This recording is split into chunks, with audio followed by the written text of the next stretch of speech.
So today I want to talk about what Andy Burnham should be aiming to do with respect to his manifesto. So far, he's talked about nationalisation, so nationalising the utilities, energy, water, um, also transportation, so buses, rail. He's not really going into uh, building new subway systems in the large cities in England, but he does have his manifesto is fairly clear. Renationalise as many formerly publicly owned institutions, so utilities, transport, and the likes.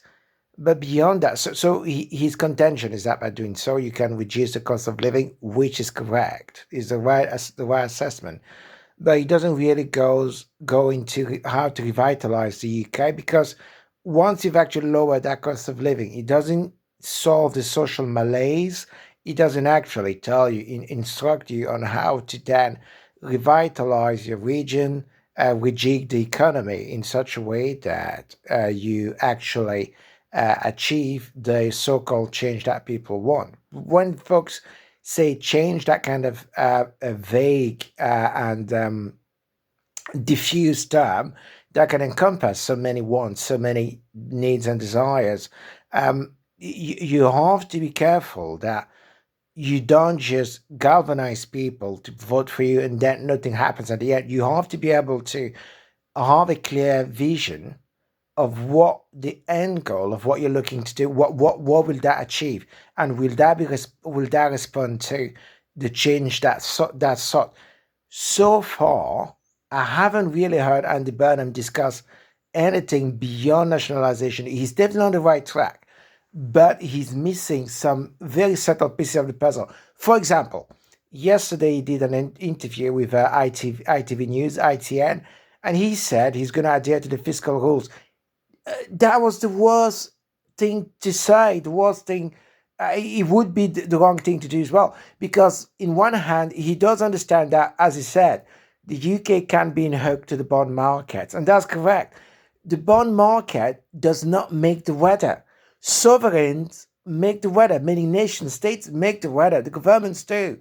The bond market, so-called bond market, cannot print money.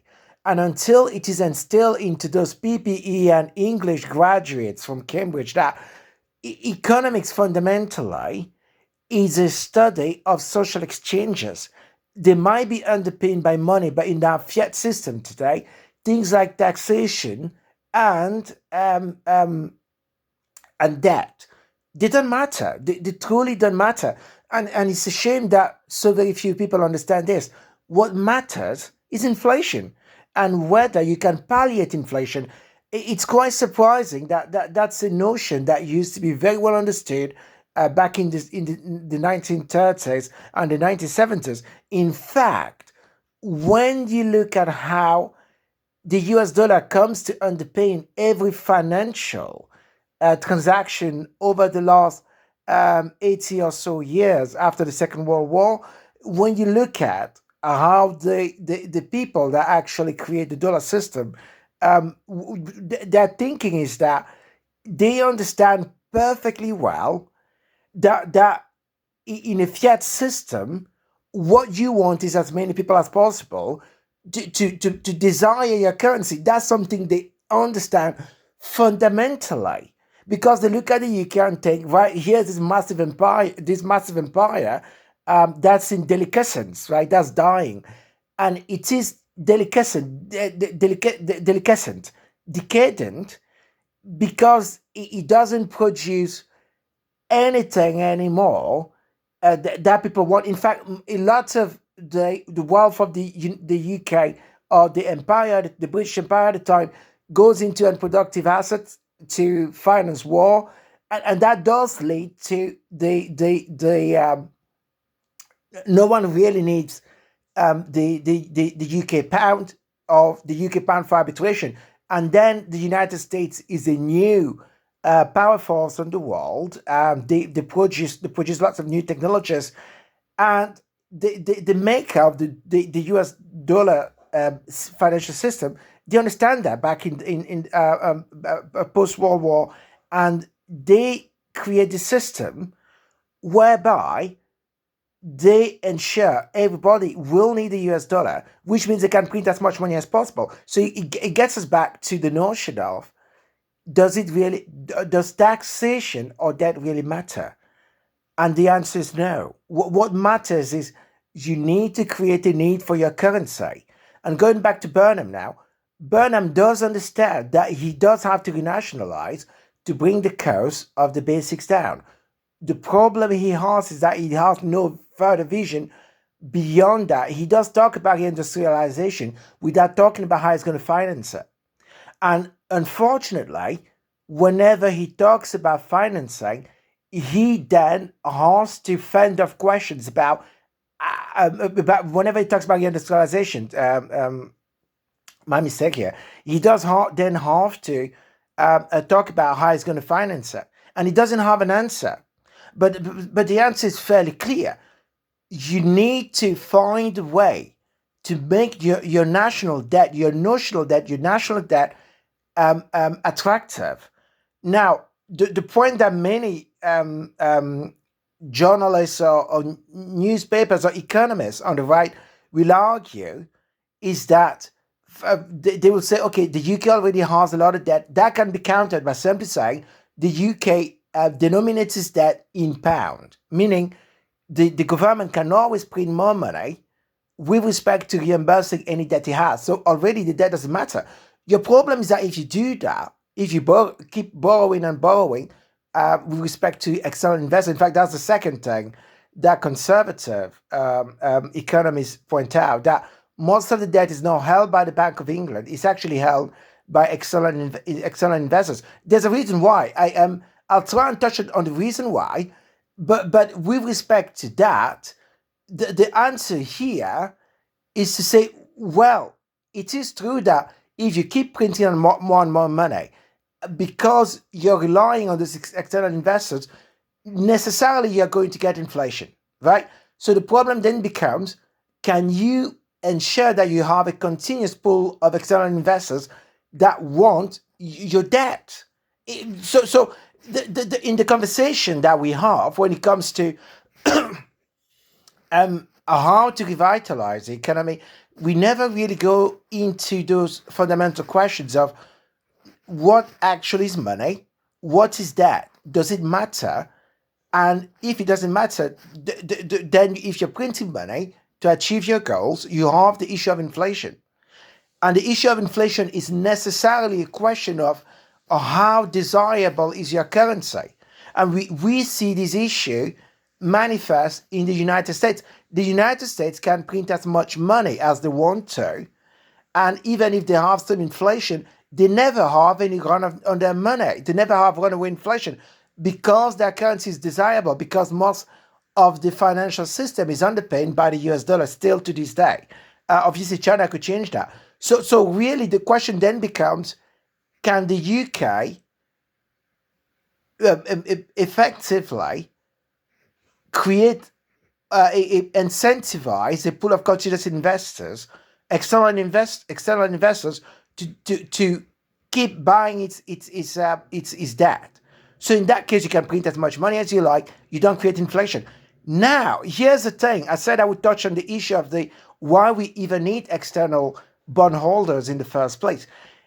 It's to do with the fact that, and again, it comes back to inflation. It's to do with the fact that the UK doesn't actually have an industry. So Andy's right to say we need to reindustrialize. But reindustrialize how? Reindustrialize what, right? What industry do we need to create?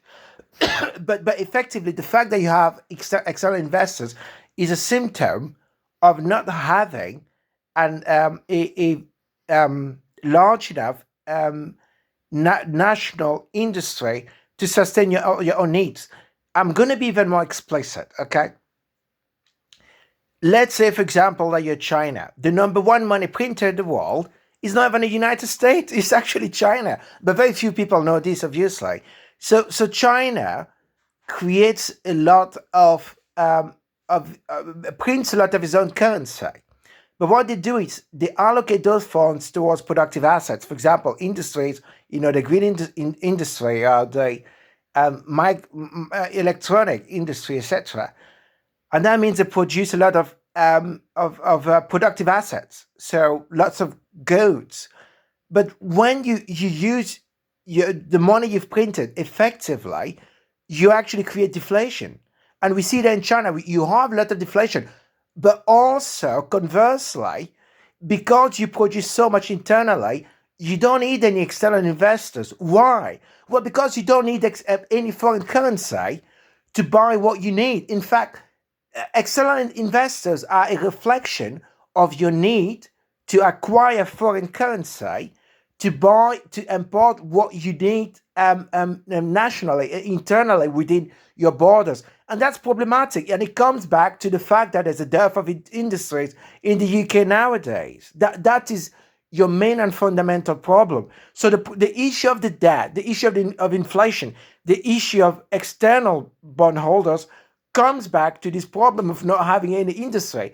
And Andy Burnham is absolutely right to point out that we need to reindustrialize. What he hasn't talked about, he's got to finance it. And he's still talking about fiscal rules and being in hook to the bond markets, even though he understands that we shouldn't be in hook to the bond markets. And that's a problem. So what should he do? Okay. Well, first of all, as I said at the beginning, the issue of debt is a matter for the sovereigns. What does that mean?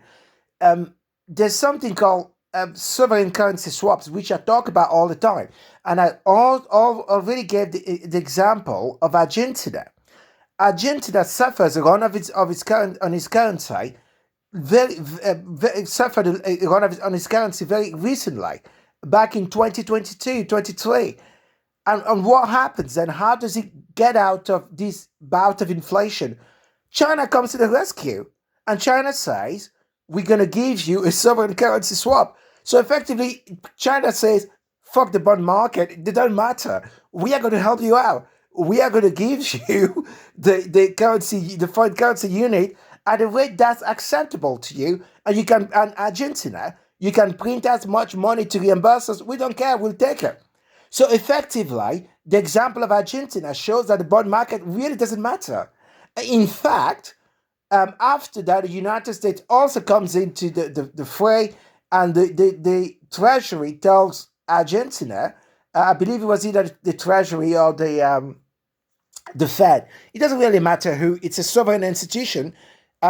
In this instance, an American one that comes in and says and tells Argentina, actually, we are going to bail you out. We're just going to give you lots of foreign currency. But again, it shows that it is not the bond market in charge. It's the sovereign. It's the sovereign. It's the printer of currency, of the currency you need fundamentally. That is in charge. The bond market is not. I will never be in charge. It's only sovereign institutions matter, and it's all politics.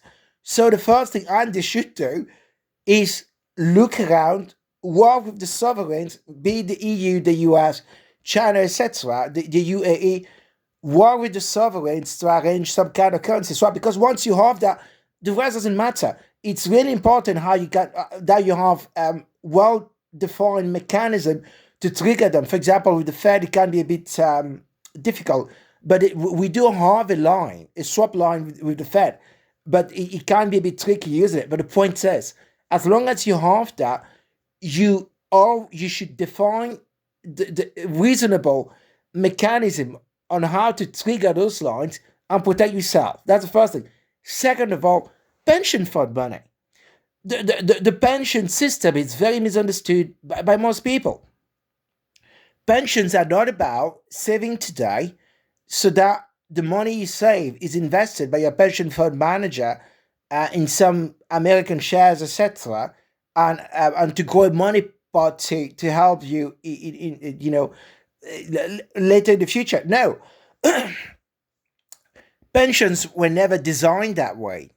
The fundamental purpose of, the Labour government obviously is trying to go back to those. As we speak, the Labour government is going back to first principles with respect to pensions and trying to bring back pension to their original stated need, the vision behind pension. So, what are actually pensions for?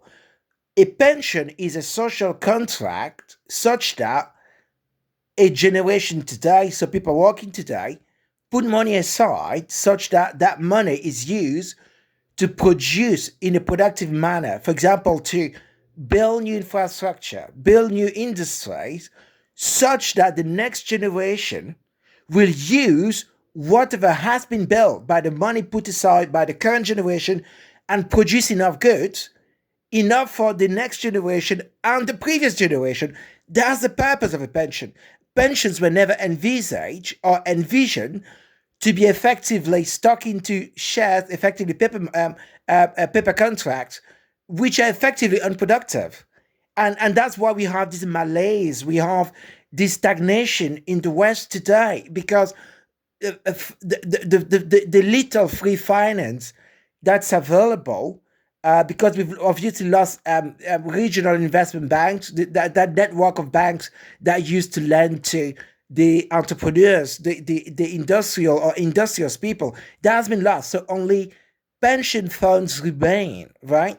And unfortunately, most of the pension fund money goes into shares. And that's wrong. That's why Rachel Reeves, the current Chancellor of the UK, she has effectively forced pension managers in the UK, pension funds, to invest minimum 10% of their assets into UK bonds, and it doesn't have to be bonds listed on the FTSE. They have a full leeway to also invest into private equity, which is all fine, but it's not really going to resolve your issue. But with respect to Andy Burnham, when it comes to financing, beyond sovereign currency swap or sovereign asset swaps, he really wants to harness that pension fund money and effectively tell them, look, you need to repatriate all that money. I mean, the UK holds about 700 billion of US Treasury bills. Why is the UK taxpayer, the UK pension taxpayer, why is he funding the US addiction to debt? It makes absolutely no sense. That money should be reinvested in the UK. So he could repatriate that money here in the UK and say, okay, we are going to invest that money into UK assets. The third thing he has to do is effectively force bring back the Bank of England back into the Treasury control, meaning his own control, and then force the Treasury to create a new class of bonds, a new class of assets, a new class of gilts. He can call them technological gilts, and then create a network of investment banks that are going to invest into productive assets, new research, innovation, but also new industries, and guarantee to foreign as bondholders of those technological bonds that they will share into the success of those new swaths of an industry that will be promoted by the government. So effectively make those technological bonds desirable. But effectively, by making it desirable, you're creating a new class of external investors to finance you. So we've gone back full circle here. We start with the problem of how do we finance the reindustrialization? And we say, right, if we're going to print money, we need to underpin that money with a continuous flow of investors that are going to support the pound. Because the moment you print money, you create inflation. And to be more specific, this type of inflation you create has nothing to do with the physical limit of goods that you can obtain. It's devaluation effectively. You devalue your own currency, which is a different type of inflation. But to then support your currency, you do need that external flow of investors. So what do you then do? You do two things. You get a sovereign to back you, which is very difficult to do, but not impossible. So you can get sovereigns to back you, meaning nation states. But the second thing you do is you back yourself. You tell your pension funds, you have to invest 40-50% of your assets in the UK, so they repatriate their US Treasury gilts or Euro bonds, etc., back in the UK that supports the pound, and then you create a new class of bonds that the central bank can issue that are attractive to external investors. And you create that attractiveness. It's in a very funny circular way. You effectively get the pension funds to back you, which makes those bonds themselves attractive, and it becomes a self-fulfilling prophecy, because then you have the firepower to create those industries, so financing, which is effectively what Burnham wants to do. He needs to finance the reindustrialization. So once you have those finances in place and you can actively invest, then it becomes a self-fulfilling prophecy, because then you're doing things that are productive and other people want to join in. The reason why you don't have that much investment in China is because China doesn't want to be in-hooked external investors. And they're a massive country. They have 1.4 billion people. They have massive levers they can pull. So they don't really need external investors. The UK is too small right now, so it doesn't those external investors for now and probably in the future. Now, there's one last thing that Burnham could do, which again, very few people might know about, but it's to do with the British territories in the Caribbean, which are the number one fiscal paradise in the world. So the Cayman Islands, the Bermudas, and the British Virgin Islands. So the number three fiscal paradises in the world are those three islands. So anybody that has any kind of money to hide, they go to Bermuda, they go to the Cayman Islands, they go to the British Virgin Islands. And it turns out, in a very quirky way, that the ultimate, those nations are semi-autonomous. So what does that mean? That they're kind of self-governing. So they do have their own autonomous financial system, their own autonomous government. But the ultimate entity, the ultimate institution that's in charge of all those islands is actually the British Crown and partially the British state, which is a very strange arrangement, which is fairly murky, and which, again, very few people know about. So what does that mean? It means that with respect to all the money that's sheltered in those islands, so effectively, those islands are thought to effectively hold roughly in the territory of around £3 trillion, which is a huge amount of money, which is just sitting there not being used. And the ultimate arbiter of how that money can be disbursed is the British Crown and the British state. It's effectively a kind of lush money pot that even probably most prime ministers are never really told about, which is a strange thing. And so this is where, if Burnham has good advisors, they would advise the Treasury to effectively tell the Bank of England, look, what we could do is to have a secret governor in every bank in those territories. So effectively, you say, okay, Bermuda, Cayman Islands, British Virgin Islands, you belong to the UK, and they do. They're effectively British territories. And you tell them, okay, you in all the banks on the territories, you're going to have a UK appointed internal governor.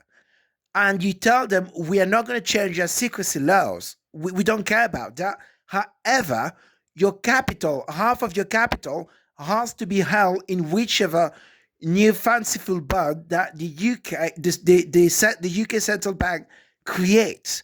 So again, that creates an inward flow of money towards the UK. And again, that underpins and supports your need for money printing. But I've listed those strategies, and each of those strategies would allow Burnham to achieve his goal for reindustrialization. Now, the third problem beyond financing, so as I've said, there are three problems for Burnham. He needs to have a vision with respect to what he wants to do beyond nationalization. He does identify reindustrialization without touching on why reindustrializing is so important. Reindustrializing effectively solves so many of the endemic problems that the UK suffers from today. But once you've identified that, I then said he's going to have the issue of how to defend financing that reindustrialization because it's going to be attacked. And I've given effectively a roadmap for how to tackle those issues. Now, the third problem beyond the reindustrialization is what to reindustrialize in. So, what industries do you want to plow money in today to at least start getting some return coming in now? In fact, to make it even more clear, since you necessarily are looking for external investors, you want something that other people desire. I mean, there are a few industries in which you could invest today which would achieve that. For example, single aisle aircraft. So one of the so right now in the world, you've only got Boeing and Airbus that manufacture aircraft. Okay, and obviously it's to do with the fact that very few countries actually have the technology or the industrial base to have the manufacture those type of those type of those type of machines, so flying machines, so aircraft. I mean, you've got Russia, you've got China that kind of tries, and you've got the Brazil with Embraer, and obviously Embraer, and Canada with a Bombardier. But the problem with Bombardier and Brazil's Embraer is that they're assemblers. They effectively assemble components manufactured elsewhere. Very few nations actually have the full industrial base. To an extent, the United States kind of does, but with Honeywell, Northrop and Grumman, who do manufacture components. France has a good ecosystem as well, but not everybody has the full thing. So most of everybody are mainly assemblers. So it means that we have two big assemblers in the world. So Boeing and Airbus, and some smaller assemblers. So Embraer and Bombardier. And those are kind of like the big two and the smaller two.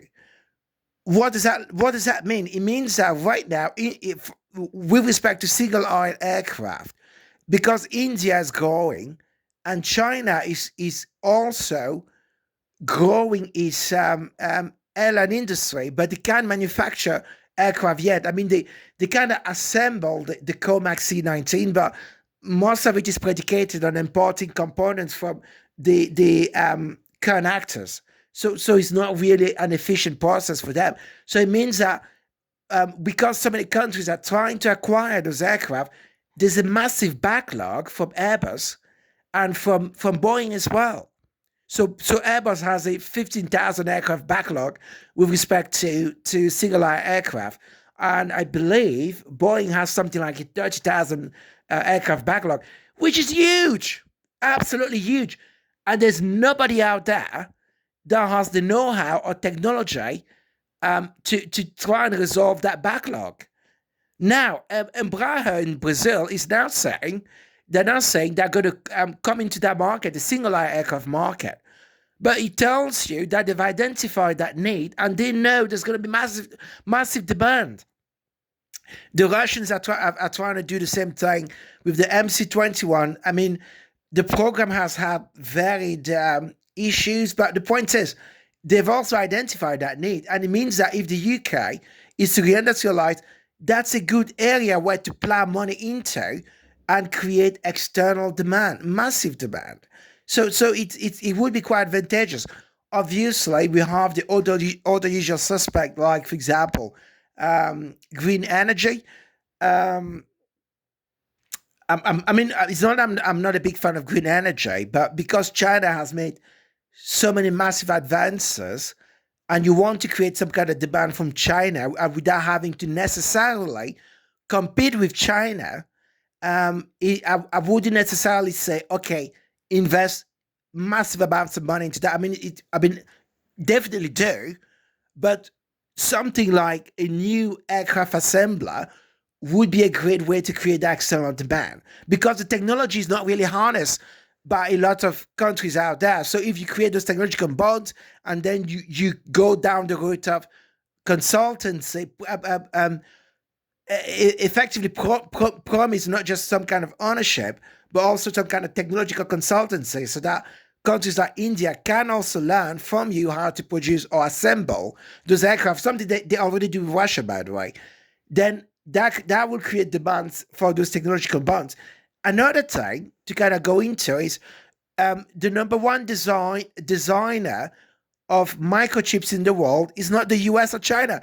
It's actually the UK with arms systems, even though they're listed in the United States. They actually are the number one designer of chips in the world, beyond Nvidia. So everybody talks about AI chips, etc. That's a tiny um, um, a fraction of the actual microchip ecosystem. Most microchips in the world are actually designed here in the UK. So we understand that technology very well. What we don't understand is manufacturing. And with respect to manufacturing advanced chips, that's mainly a concern of a technological know-how of the Taiwanese TMMC. Okay, so what you could do is try and get into the phrase, well, which the United States is doing now. They're building new manufacturing fabs. Fabs is effectively assembly lines, manufacturing lines for chips. But the actual machinery that helps to manufacture those chips is made in the Netherlands by a company called ASML. So the UK designs the chips. ASML designs and produces and actually manufactures the tools, the machine tools that actually produce the chips. Those machine tools are then exported to Taiwan to TSMC, and TSMC then manufactures the actual chips. Good. There are now new designs for how to um, um, make those machine tools to manufacture chips. Again, that's new technology that's just coming online now, which no one has actually harnessed. The UK could put money into that and bring down the cost of manufacturing microchips and effectively um, get into the electronic games once more, because up until the early 2000s, I don't know if anyone remembers, in the early 2000s, the UK is actually one of the number one manufacturers of electronics, and again that's completely lost on everybody. Up until 2002, Motorola manufactures a lot of motherboards up in Scotland. so so Scotland used to be, and the UK in general used to be, a motor house of electronic manufacturing, and a lot of that has been was unfortunately hollowed out and shipped away to Asia, to China, predominantly. So there are opportunities to relocate a lot of that industry, but manufacture in a new way. Another area where Burnham could really push reindustrialization would be new ways of manufacturing in an efficient manner, um, and new materials, something that China is trying to do as well. So when it comes to new ways of manufacturing, it's actually the UK and the United States that are doing a lot of the good research. I mean, so is China, but really the US and the UK do absolutely incredible, innovative research with respect to new materials and new innovation with respect to manufacturing. The trouble is, most of it is never really turned into actual industries, and that has to change. For example, where China is exceptionally good at economies of scale, meaning they understand a manufacturing process. Okay, so they get the technology from the West, they understand it, and they make it more efficient, and they integrate all that manufacturing into their logistical lines. So effectively, they make the entire manufacturing and logistic process extremely efficient to bring down costs. Good. But that's not the only way to bring down costs. and very few economists are talking about this. I mean, I'm really struggling to think of, I mean, of economists out there that talk about the fact that we need to rethink the manufacturing line itself if we want to retain the actual the actual fundamentals of what we mean by economies of scale. For example, let me define this even more clearly and explicitly. If you have a manufacturing line that's able to manufacture more than one product, you will achieve the economies of scale that China is able to achieve today. China has to purchase massive amounts of machinery that does one single thing. So, for example, when it comes to car manufacturing, all the robots they have, they will program them to do, for example, bolt on this single bolt at this specific place very efficiently, and they'll use all manners of new technologies to achieve that. For example, laser technology to measure things down to the micrometer so that they can assemble exactly, precisely, and that bolt that's going to be bolted on by a robot will be bolted on precisely where it needs to be bolted on within a microsecond, and therefore you produce more quickly. Perfect. Good. So you produce a lot of goods. But because you produce a lot of goods, you also hope to sell most of them so that you make a return on your investment. Perfect. But that's problematic. Because if your goods are no longer wanted, that becomes a wasted investment.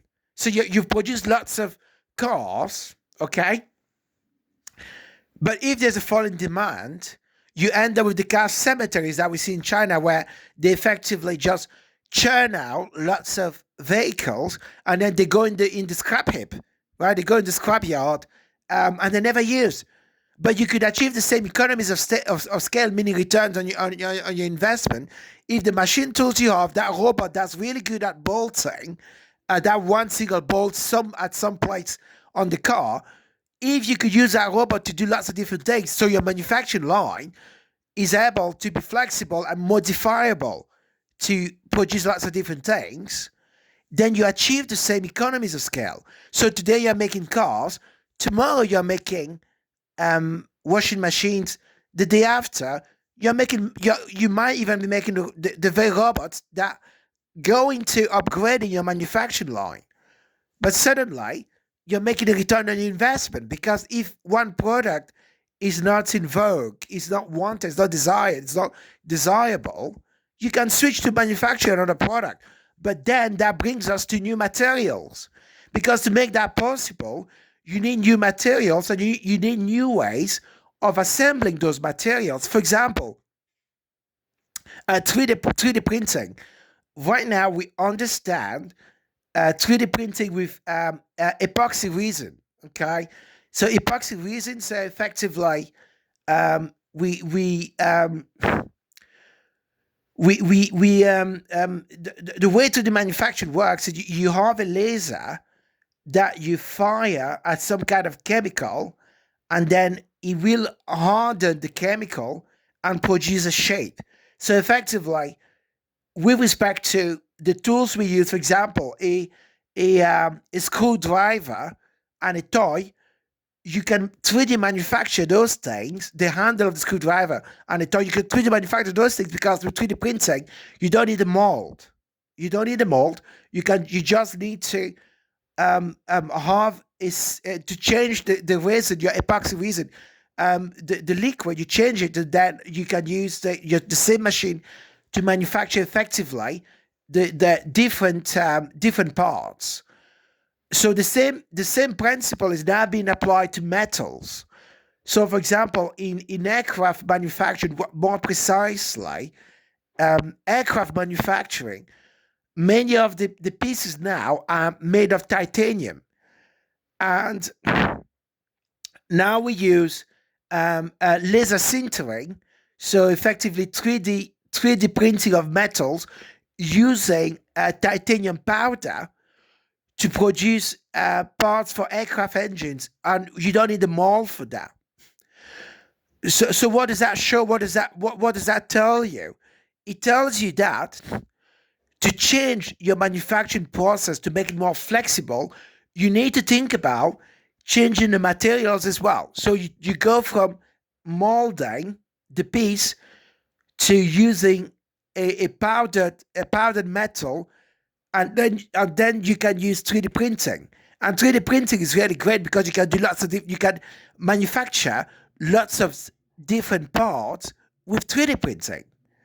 So you need to retain the entire process of how you achieve economies of scale. For example, you could have washing machines that made of parts that you can use that can be reused elsewhere. But then once you do that, you can then start exploring things like um,